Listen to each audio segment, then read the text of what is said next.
The Red Dirt D&D podcast is brought to you by Pro Laser Cuts. The Oklahoma company provides pre-made and customizable design laser cut dice towers, tokens, and more, developed by a gamer for gamers, and now available to enhance your tabletop game. Pro Laser Cuts products can be found at many Oklahoma City area game stores, local events, and now available online at prolasercuts.com. That's laser and cuts with a Z, Pro Laser Cuts. And by SD Way Gaming, where dice goblins unite. Our friends at SD Way Gaming celebrate the beautiful dice players handpick for their games and splendor. SD Way Gaming has expanded to include many tabletop gaming varieties, accessories, and similar fun necessities to include a service for your dice addiction. You can shop for a variety of products at sdwaygaming.com or find SD Way Gaming on Facebook. Welcome to Red Dirt D&D. I'm Brooke Bullock, and I play Zionsi, a Spiderkin rogue. I'm Carrie Hester, and I play Billy, the fighter possum. Hi, I'm Ash King, and I'm Sintra, Knoll Paladin of the Bone Mother. Hi, I'm Connor Shenold, and I play Jaska, the Yote Ranger. I'm Johnny Payne, and I play Twitch a Grimfoot, the Ratfolk Necromancer. And I'm Michael Cross, and I play Blackjack, a warlock of Sneaky Coyote. And today, I'm also your Dungeon Master. Welcome to Tales from the Ironwoods. But I don't have a tail.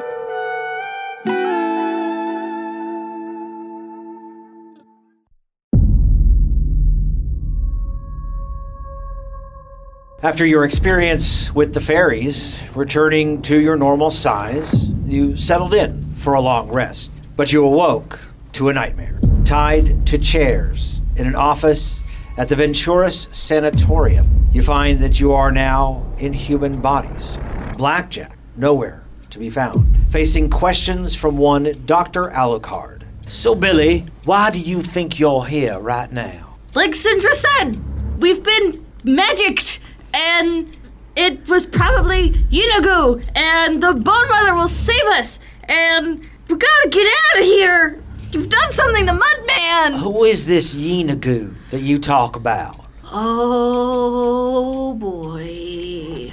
It's bad business. He is the runt. He is evil. He is the dark to the light, and the bad. I don't... Sintra, help! Sintra, who is this Yinagu that you've talked about him, this creature, as well? What is this all about? The Dark Lord, Yinagu? The Dark Lord, you say? Mm-hmm. The Tempter, the runt of the litter, so jealous of his mother's power that he had to try and claim it for himself. And ever since, he tempts the unwary, the weak, males down his path. And you think that maybe that's the lesson you're trying to teach to your little brother? That the males are inferior in some way? No.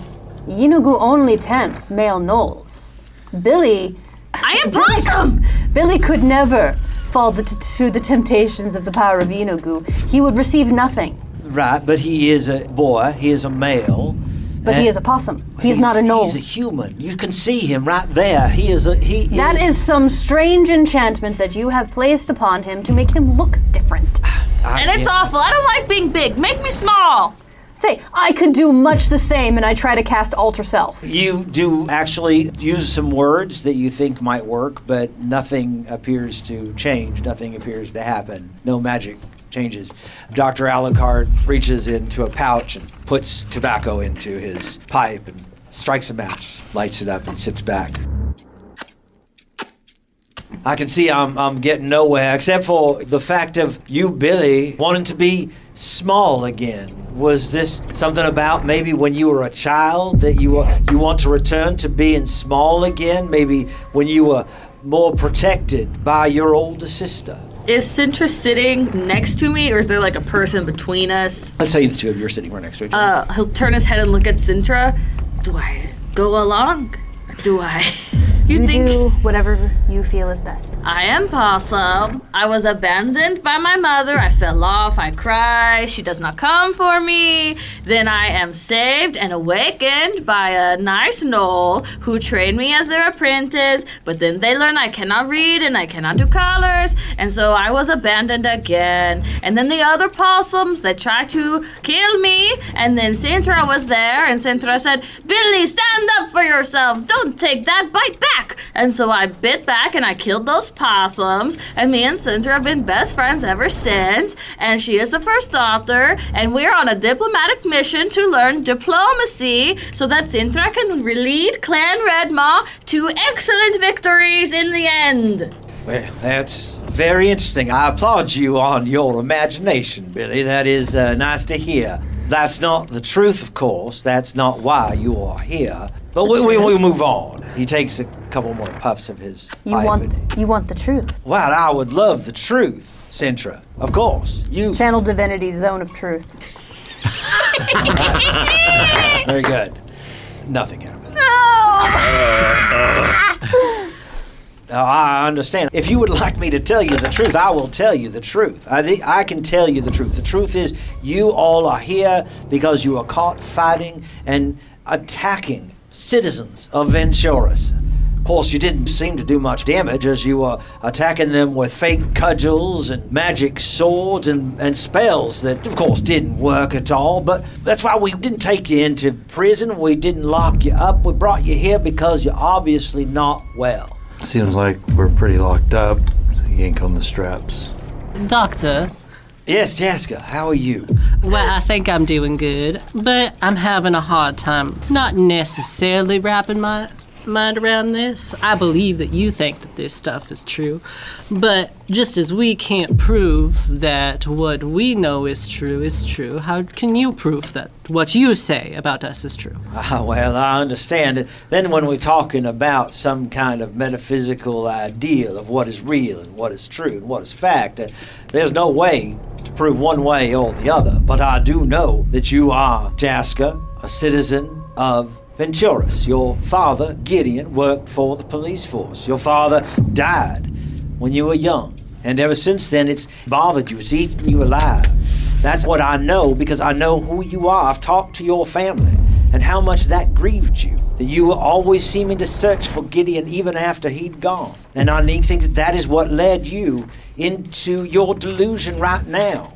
And your search for this Gideon out into the Ironwoods. But that's all in your mind. There are family, there are people who love you and want to see you come home. Then produce them. That would not be good at this time, because I'm afraid that might bring you further into your delusion. You'll just admit that they aren't real. Insight check.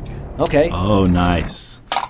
12. He seems to be telling the truth. And while I'm here, can I do any kind of check on the smoke I'm smelling coming out of this pipe? Sure, I mean, you can do an Arcana check if you want. Yeah, go for it. 26. So it is not magical at all. This is just tobacco. Long bottom? It's got this cherry flavor to it. But he seems to be very calm, and with that Arcana check, it doesn't seem like there's anything magical going on at all. You are really in, and especially as real as what is going on outside the windows.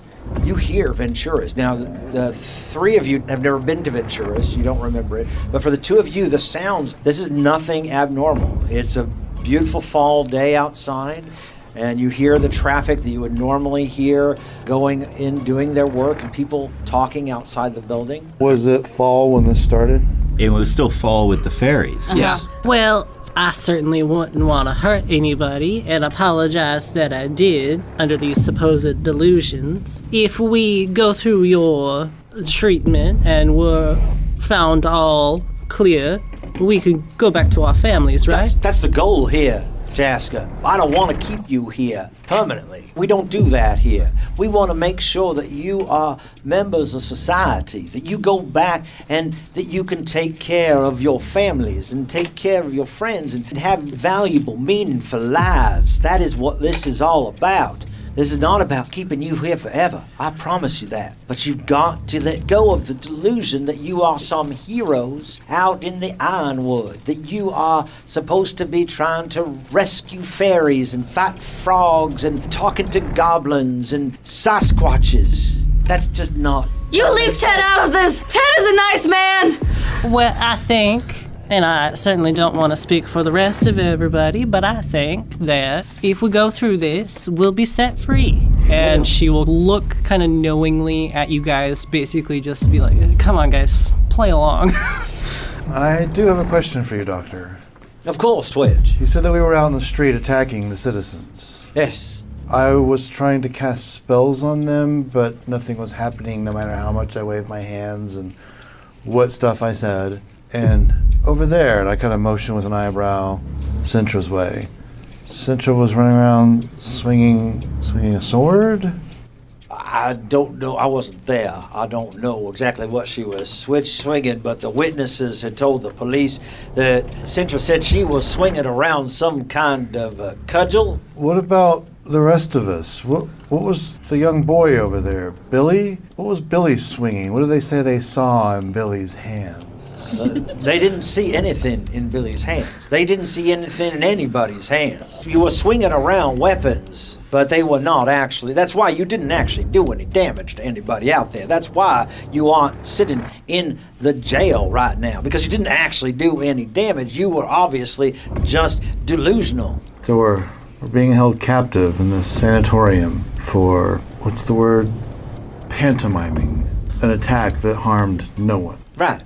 But we don't know how much further it could go. Especially, I worry that you might harm yourselves. My problem is not that you are attacking other people. My problem is the fact that you believe yourselves to be some heroes in the Ironwoods out in northwest Ratoya. That you think that you are something other than yourself. Jaska, you think you're a Yote, and Cintra, you think you're some kind of a gnoll. I don't think I am. I see, that's it. That's the problem there. I've got to fix that. I got to make sure that you understand that you are valuable members of this society. Billy, you are not a possum. You are a young man. Possums are very valued members of Gnoll society. They eat all of the ticks. And Billy, in a resigned way, just kind of goes like limp in his chair as a there's no point in trying anymore. Cianci? Doctor, there's that pause. You can tell, the voice still doesn't sound right to me. So these are gonna be dumb questions, but earlier you said that the dwarves still operate the rail line. The dwarves, they still have the Princess of Flame? That's the religion they follow? I guess. I've never tried to follow the religions. How about the Sky Sisters, or She Who Weeps, or Sneaky Coyote? Do those names belong here? I know the Sky Sisters. Dusk, and Daga, and Dawn. Of course. We know about them. We know about She Who Weeps. So, again, I don't follow the religions of the dwarves, so I don't know much about their beliefs. And Cianci takes this risk. Have you ever heard of a place called the Feywild? No, I've never heard of what is a Feywild?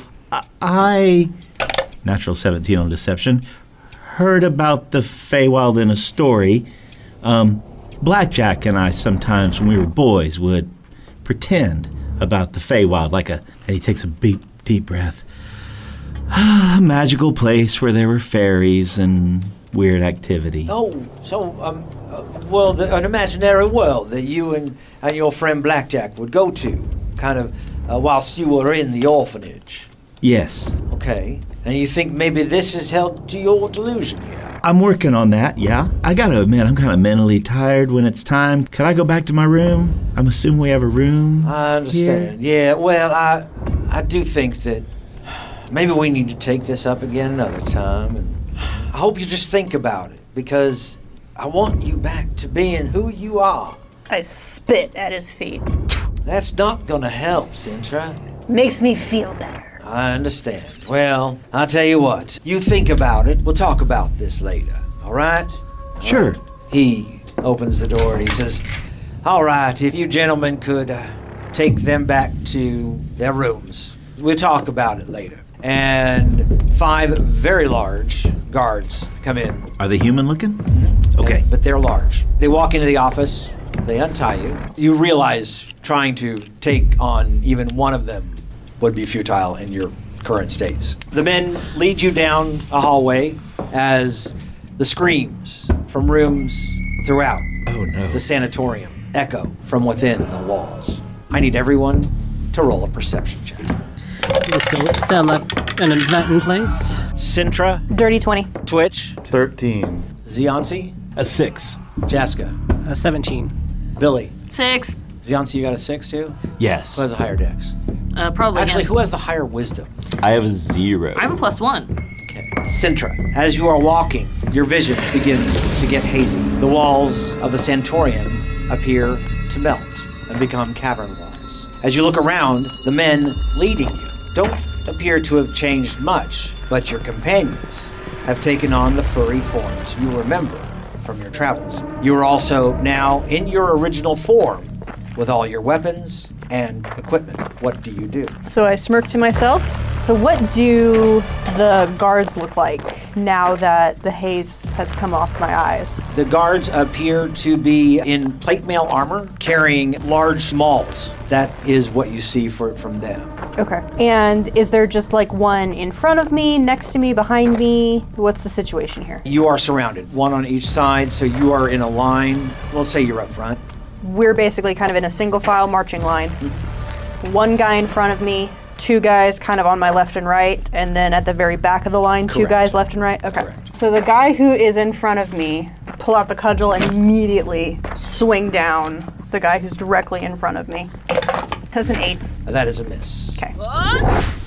So you all of a sudden swing out, and the 2 on the side look, and everyone, it shocks the men as they realize it's happened. But I believe you have 2 attacks. I do. Yes, that's right. I'm level 5 now. You are. Okay, so my second attack is going to be a 16. That is a miss. Oh, dang. Okay. As it appears to glance off of their armor. So plate mail armor. Especially as he's turned around now and is shocked by seeing this very large gnoll now attacking him. And then let me just see if I have any bonus actions that I would like to do. Yes, of course. I will go ahead and bonus action Shield of Faith on myself Excellent.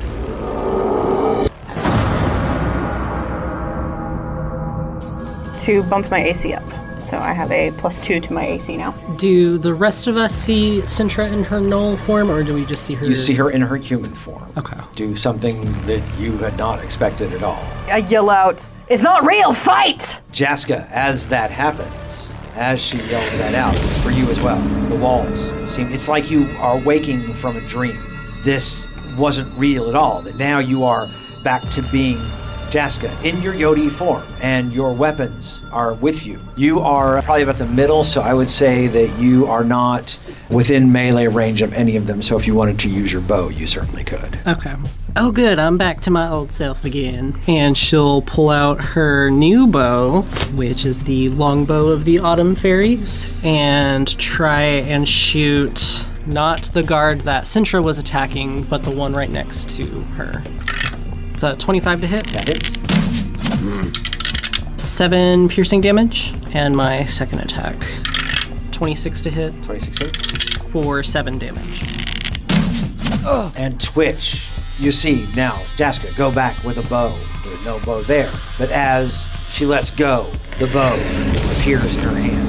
Her form changes to that of a Yote, and you see the arrow fly out right into these guards. And you are now Twitch Grimfoot, the Ratfolk. General, these brutes would make fine addition to our army. If only my magic worked. And I start waving my hands around, saying things, and then I just shrug and go, get him. And I point to one, and I turn around and take a few steps away as out of the shadow steps my summoned shadow spawn.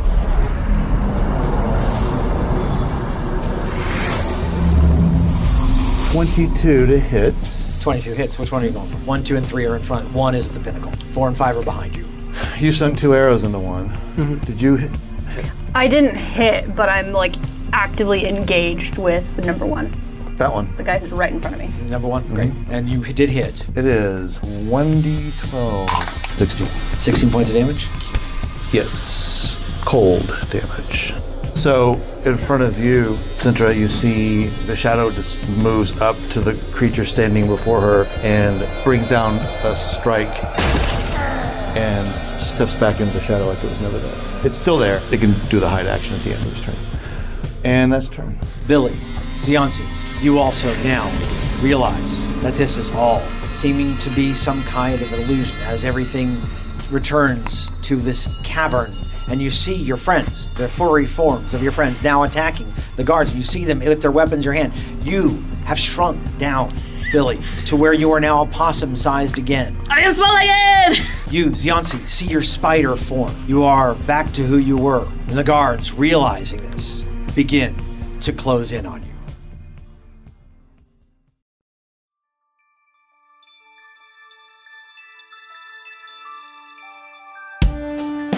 Greetings and salutations, my friends. I'm Michael Cross. So great to have a moment to talk with you during this mid-show break.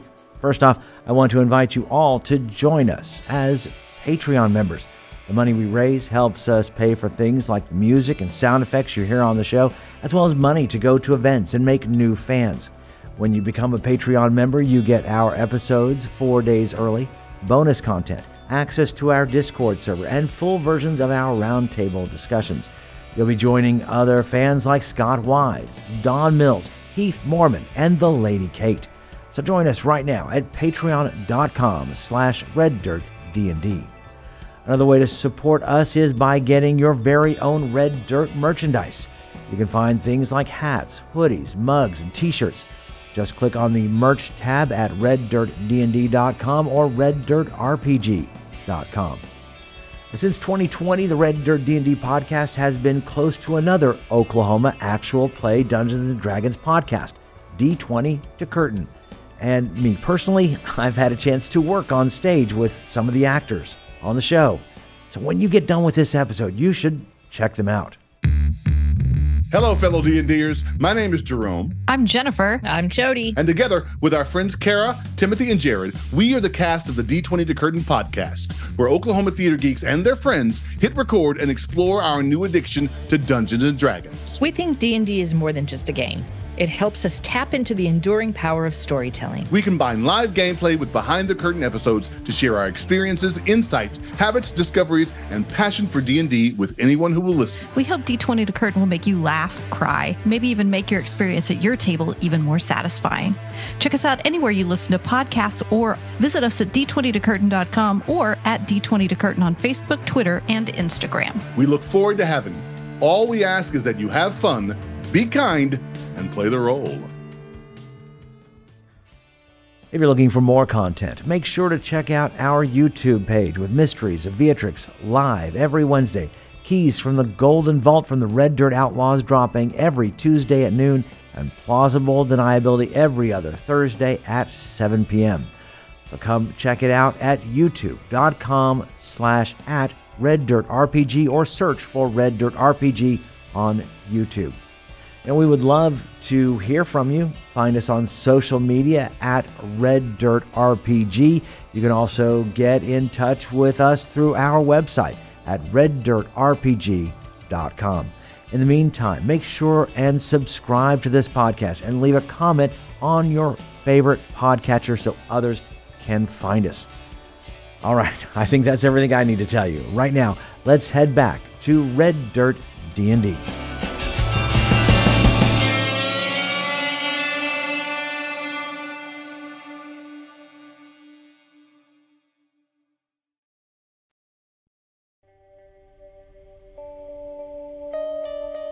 So the guards start to close in on you, and the first one, guard one, will actually go after Cintra. And on the first attack...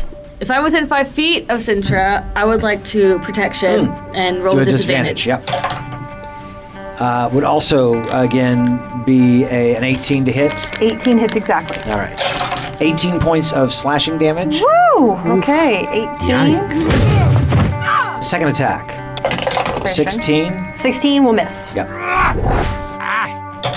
23 to hit. Will hit. 18 points of bludgeoning damage, and it's non-lethal. Okay. The second one is going to close in on Twitch, who he saw actually cast spells. 22 to hit for 22 points of bludgeoning damage. Well, I fell down and died. You're unconscious? I have 22 hit points. Okay, you're unconscious. Guard 3 is going to close in on Sintra and attack. 20 non-natural to hit. 21 points of bludgeoning damage. And good night, kids. No, Sandra! One coming at you, Jaska, for 21 to hit. That hits. 23 points of bludgeoning damage. Ouchie. And then a 28 to hit. That hits. 18 points of bludgeoning damage. And Jessica's down. Billy, it is your turn.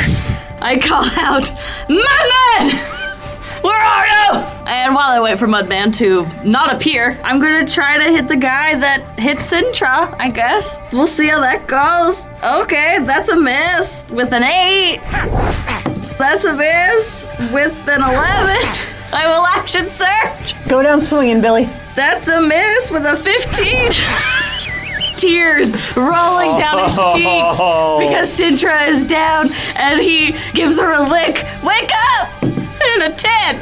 And he's just gonna stand in front of Sintra's body, just defending her body until he eventually will go down. Zionsi was mid-reaching for the whips that were hanging at the back hips and then sees people fall, and instead he wants to bonus action disengage and then tries to run up the wall and then just run back the way we came. How many feet? 30 feet is his movement rate, but he'll use that as his move and then his action and run twice, move twice. And you ran backwards? I didn't roll well on perception as we were leaving, so I don't know if there's any other doors behind us, but I know forwards is back to the rooms, so he's running away. He's running behind, looking for any doors or alcoves or anything like that as he runs 60 feet. As you go down the hall, it's a fairly large cavern, but it doesn't seem to have, as far as your sight can see, and you have dark vision. Dark vision, yeah. Even with your dark vision, you can't seem to see any kind of end of it. It just seems to go on in both directions. And of course, because of you only going 30 feet, the guards easily catch up with you. And they attack the nat 20. Oh, no! Right to the back of the head. 34 points of bludgeoning damage. 34 points of bludgeoning damage. Can I use my reaction to uncanny dodge that? Sure can. 17. Alrighty. Woo! Second attack. 13. Oh, that's a miss. All right. And then a 16. That just is above. Yes, that hits. 21 points of bludgeoning damage. I'm still up. Okay. The other guard is going to attack. Oh, no. 17 to hit. Yes, that hits. 23 points of bludgeoning damage. I think you rolled more dice than you have hit points. Zionsi is way down. Billy, 3 guards coming at you. 12. Miss. 24. Eat. 15 points of bludgeoning damage. 14 to hit. Miss. Okay, so the second one's coming at with a 28. Hit. 20 points of bludgeoning damage. Steal up. An 11. 11 miss. Final attack. An 11. Miss. I love to fight another round. Billy, what would you like to do? I stab in retaliation. There you go. 30-20? Dirty 20 hits. Yay! And I'm gonna use a superiority die to try a trip attack. 13 damage. And a strength saving throw. That would be a 22. Oh yeah. Oh, Keeps God. his feet. But I have another attack. You do? 14. That's a miss. So the And guards he braces himself with his feet Here releasing he death. to attack. It's that scene. Mudman, 18. where were you? 18 hits. There's no mud around. 20 points of bludgeoning damage. Down goes Billy. As consciousness slips away from you and darkness enfolds you, you slowly start to come back. You awake. You find yourself in a large room. Once again, you're just a normal human. Around you are your companions, but there appear to be others as well, all dressed in drab clothing. They're playing games or reading. A few stare out of barred windows, looking out on the streets. What do you do? How do I feel waking up? Does it feel like I've had a short rest? You've all had long rests. Okay. Do I feel like I got hit so hard I was put to sleep? You do. We have some little wounds. I mean, not mechanically speaking. Do I feel like I got hit in a cavern? You've got a headache. No. By a big guy wearing a steel plate. You've got a headache. Okay. That you've been beat by, but you're not sure like I was by in combat. what. You did see the guards themselves as they were taking you out, that they all had billy clubs on them. I would like to just curl up in Cintra's lap and cry, please. Cintra! I want to go home! This is but a test, Billy. We will get through it. Mudman forsake me! No, he didn't. No, it is just some strange and foul magics that are keeping us here, keeping us locked in this place, in these forms. You think we could convince the other people to riot? I look around. You see a variety of humans. But All only humans? Are all humans. Yeah. Are there any employees / officiants around, a nurse or a Not that you can orderly? see. You can tell there are barred windows. There appear to be games. There appear to be people just rocking back and forth in chairs, people staring out at windows. Is there an empty table? Yes. How many chairs are at this empty table? Actually, you guys are sitting at it. We are sitting at the table. We are sitting together. Okay, good. Yes. I think the next time we're escorted somewhere, we should let them take us. Yeah, probably for the best. Anyone see a cavern? We were in a cavern, right? Yeah. Yeah. Billy, watch all of you die. Oh, did you die? Eventually. I missed it. Don't sound so disappointed. I couldn't see a way out. They were taking us somewhere, though. Maybe let's get some information from the other people who are patients here. Maybe they're in similar situations where they trying to be convinced that their life isn't what they think it is. You have a kind face and a pleasing voice. Why don't you go ahead and do that? All right, I'll try. And she gets up. She'll go to one of the patients that's just kind of staring out the window, so she's not interrupting like a game that's going on or whatever's happening with the people rocking back and forth. So she'll go up to the closest one by a window. It's an older woman. Seems frail, very skinny, long gray hair. Excuse me, ma'am. Yes, what is it I can do for you, little horse? Well, I hope to not take too much of your time. Of course not. You are a darling young thing. I remember when I was young like you, I used to love going along the beaches of Venturas. It was a lovely life. I remember when I would be with my lovers and we would frolic in the sand. What is your name, beautiful thing? Oh, thank you. My name's Jaska. What's your name? Genevieve, Jaska. Genevieve, that's a very lovely name. Thank you. I hope you don't find me too discourteous, but could you tell me a little bit about why you're here? They say I'm insane. Apparently, I've gone crazy, but I don't remember going crazy. I remember that I had a beautiful family and a husband and some beautiful children, but I don't know. I guess they must have taken me here for some reason. I don't know. Well, I think we're in a bit of a similar situation. I have memories of what my life is, and the people who run this establishment seem to be trying to convince us that those memories aren't correct. Were you a human before coming here? I know that's an unusual question, but I used to be a Yote before I got here. You see Genevieve's eyes widen in shock as she looks at you and says, "No, I always been a human. You, I figure, are human as well. You look human. You don't look like anything else. You called yourself what?" It's a Yote. Oh. They're more out in the Caliban frontier, so I wouldn't be too discouraged. Oh, that like you don't know another what it human is. tribe out in the Caliban frontier. Yes, but we're shifters. You're a what? Well, I have another form that looks a little bit different from this human form that I have now, and I know that sounds strange, but I believe that this is a thing, and I know these people here are trying to convince me otherwise. What other memories do you have that don't quite align with what they're trying to tell you. Well, they say that I belong here because I killed my husband, and that's why I belong here in this sanatorium, and that is true. Dr. Alucard is trying to help me because I did actually kill him. He was a bad man. I was about to say, I'm sure he deserved it. He was possessed by demons. As it happens. Yes, and so I had to end his life. Can I do like an insight to see if either she truly believes that he was possessed by demons? Oh, yeah, please. Okay. Or if it's just kind of something that... 22. She truly believes that he was possessed by demons. Okay. But you also feel that your reading of her, 22, probably was not real. Does that make sense? Yeah.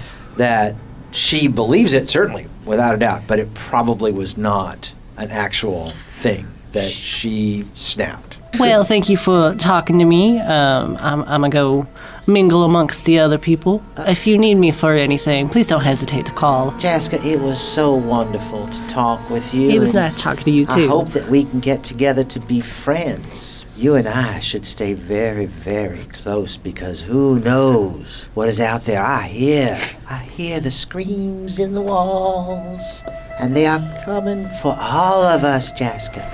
They're coming for you, and they're coming for me.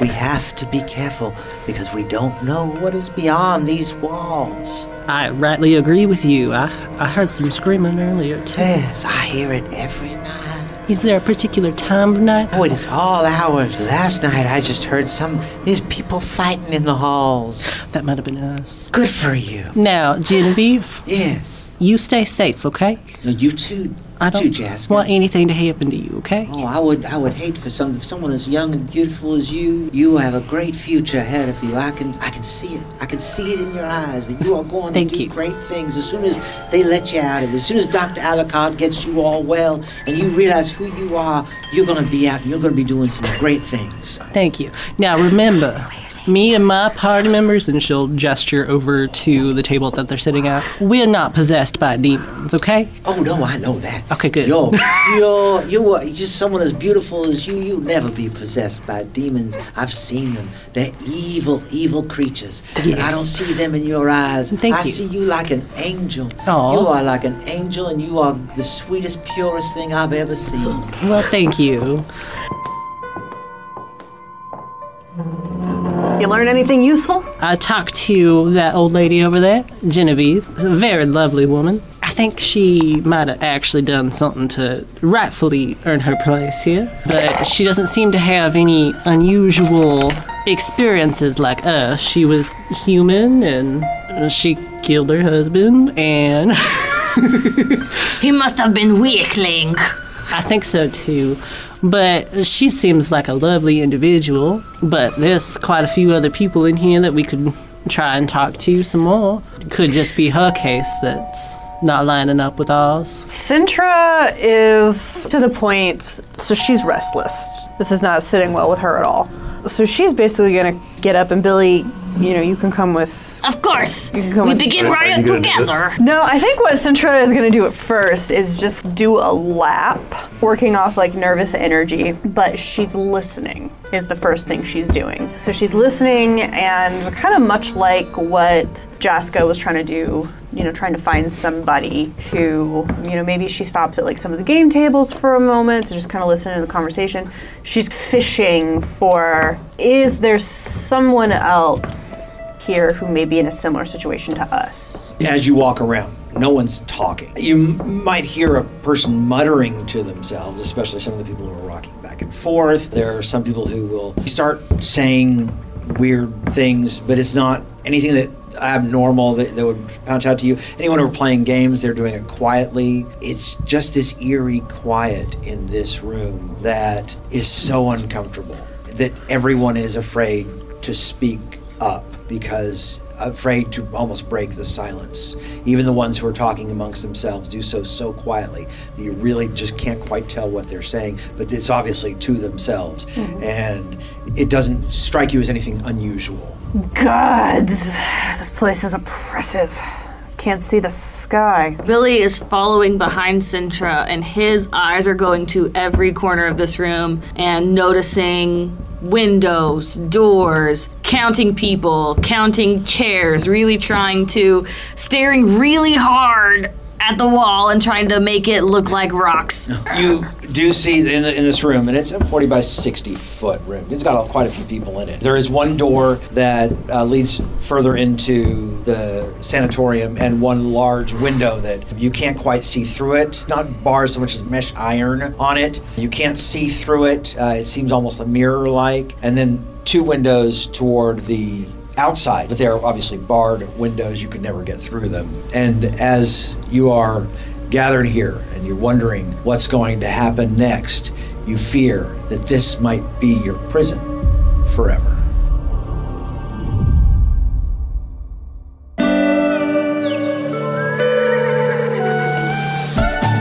Red Dirt D&D Tales from the Ironwoods is Carrie Hester as Billy, Connor Shenold as Jaska, Brooke Bullock as Ziansi, Johnny Payne as Twitch, Ash King as Sintra, and I'm Michael Cross as Blackjack and your Dungeon Master. Special thanks to our Silver Star Paladin patron Shenanigans Unplugged. The showrunner for Campaign 2 is Aidan Cross. Our theme music was created by the cinemagician PJ Castillo. Our incidental music comes from Jeffrey McBride. Our sound effects and additional music courtesy of tabletopaudio.com, Sirenscape, and Monument Studios. Dice for the Red Dirt D&D cast provided by SD Way Gaming. You can find us on Facebook, Twitter, and reddirtdnd.com. If you enjoy the new campaign of Red Dirt D&D, make sure to subscribe, rate us, and leave a comment. Also tell your friends about Red Dirt D&D. You can also support the show at patreon.com/reddirtdnd at whatever giving level works best for you. Join us next time as we travel farther into the Ironwoods.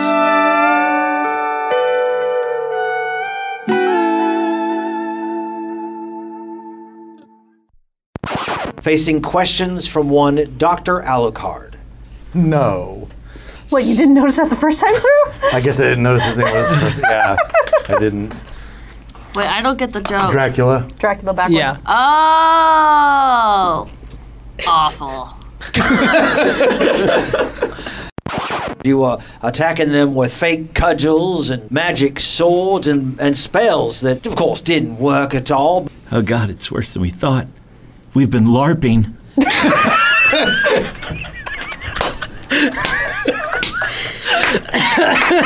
I will ask you to remember, dear listener, that the people at this table, we try to cut stress with humor. That's also very, very true. Doctor. Yes, Jaska, how are you? I'm good, I think. I'm great. Can I go now? Sure. Listeners, you couldn't see it, but the body language of that was awesome. Yeah. Well, it's got this cherry flavor to it, but it's not magical. It's not like, oh crap, the drug's wearing off. Let me. Exactly what I was thinking. Yeah. No, you can just think that he seems to be addicted to tobacco. We're being held captive in the sanatorium for, what's the word? Pantomiming an attack that harmed no one. Right. Am I trying too hard? No. Okay.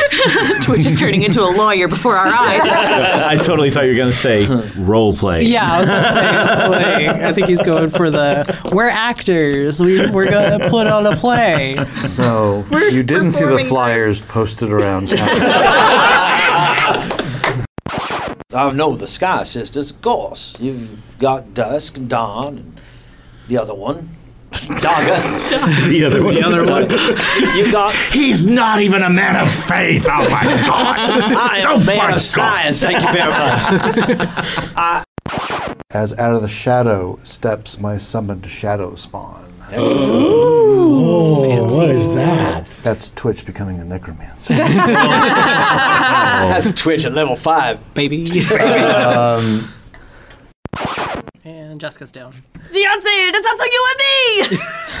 This is like 5e characters fighting Pathfinder monsters. 20 28 to I hit. do not That's think we were common. meant to win this battle. If Ziansi doesn't make it, my next character wants to come back as an orderly. Because whatever these guys have for ability points to hit is like awesome. And I'm going to use a superiority die to try a trip attack. There you go. I'm going to go down fighting, guys. Why are you attacking Trip? That's great. His name might be Trip. That's great. No, not Trip. I shall avenge your Trip. It's like the scene in The Matrix whenever, they take Morpheus and they, it's like, take him. And all the guards just bang, bang, bang. They all had billy clubs on them, so that you've... Those are my clubs. not Billy's clubs. Billy clubs. Great. People staring out at windows. But What's on the TV? I was almost going to go there. No, there is no television. Gotcha. Is there an There's a infotainment? puppet show going. I don't know. Nurse Ratched. We would frolic in the sand. Of course, sand is coarse and it gets everywhere. It's a family show, Michael Cross. Inspiration. I don't like sand. Of course. It's everywhere. It's everywhere. Oh, it's a Star Wars thing. Yeah, not Okay. wrong. Yeah. I'm on board now. I know that's an unusual question, but I used to be a Yote before I got here. You guys can't see Michael happy. So what is this lady's face reaction? Genevieve is like, happened? this one is crazy. Since no one can see this. Yes, but we're shifters. You're a what? I will fight for Genevieve. Yeah, same. I love her. Matt Mercer has nothing on this group. It is awesome. But it probably was not an actual thing that she snapped. Okay. In some way. Oh, Genevieve. She's crazy. She belongs She here. belongs. She's coming You're with us. fine with your Yote stuff, but she's crazy. Don't get me wrong, I love her. Poor little meow meow, love her. We're all But completely sane, but this woman's crazy. She's wrapped up crazy. that might have been us. Good for you. We're trying to stick to the man, Good for you. I stuck it to my man. I stuck to my man 9 times. He ran into my knife 9 times. I think we need to... Michael Cross is creeping me the beep out. I this went is from loving awesome. her to wanting to kill her. Oh, I know. Like this is. Where's my X card at? Because this is Go getting to the creepy. VHS and pick up the bishop and just... I still love her. This is awesome. You are the sweetest, purest thing I've ever seen. Well, thank you. Now, you have a good time staring out that window. I wish they'd change the channel on this thing. I have secondhand heebie-jeebies. I am so glad you were talking that close to Michael Cross and not me. Yeah. Because it's creeping us out from this end of the table. Yeah, I will tell you, I was planning on taking my chair back next time. No. I will stay down here. All the way over there. I don't want to give the DM inspiration, but that's amazing. Like, you are doing a fantastic job.